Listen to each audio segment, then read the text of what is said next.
Bastos si Vice Ganda. Sabi para maganda naman yung mga maichismis ninyo tungkol kay Ate Norma para hindi ka nang gagalaitin.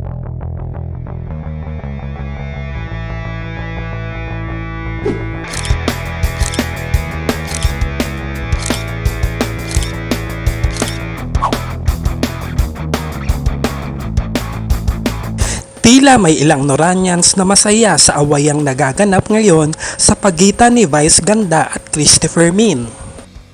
Ayon sa isang Noranian, sa kasaysayan ng karir ng pagkaintrigera ni Christy ay ngayon lang niya ito nakita kung paano magalit at mapikon. Kakaiba at talagang nagpupuyo sa galit ang veteranang showbiz chismis writer, pikon na pikon.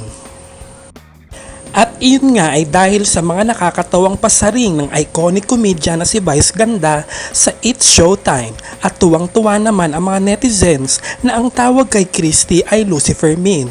Marami rin kasing kampo ng iba't ibang grupo ng fans na ayaw kay Christy dahil ang kanilang mga idolo ay sinisiraan din ito.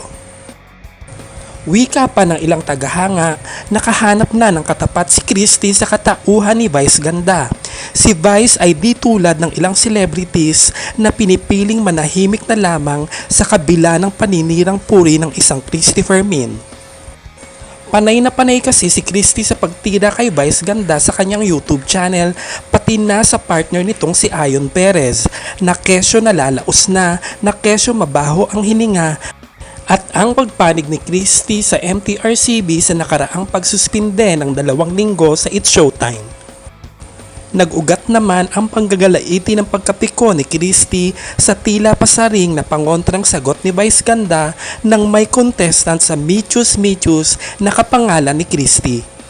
Sino ba? Anong pinagkakabala ng Christy? Paggawa ng mga kasinungalingan? At sa ex na dating Twitter account ni Vice Ganda ay nag-post siya ng malahalimaw na nilalang na tinitiyak ng mga netizens ay para kay Christopher Min.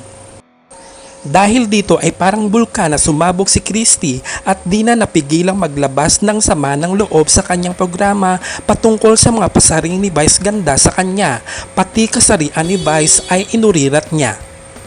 Bastos si Vice Ganda. Niya mo raw ay amoy imbornal. Mas lakas ng loob niya na mamintas. Diyos ko, kung alam nyo lang, ang tindi ng amoy ng hininga niyan. Parang bulok na daga. Wala kang leksyon na natutunan pagkatapos kayong masuspinde dahil sa ginawa ninyo ni Ayon Perez sa harap ng telebisyon sa gitna ng mga batang musmus na walang kaalaman. Yung pagdilpat nyo ng icing na hindi magandang tingnan.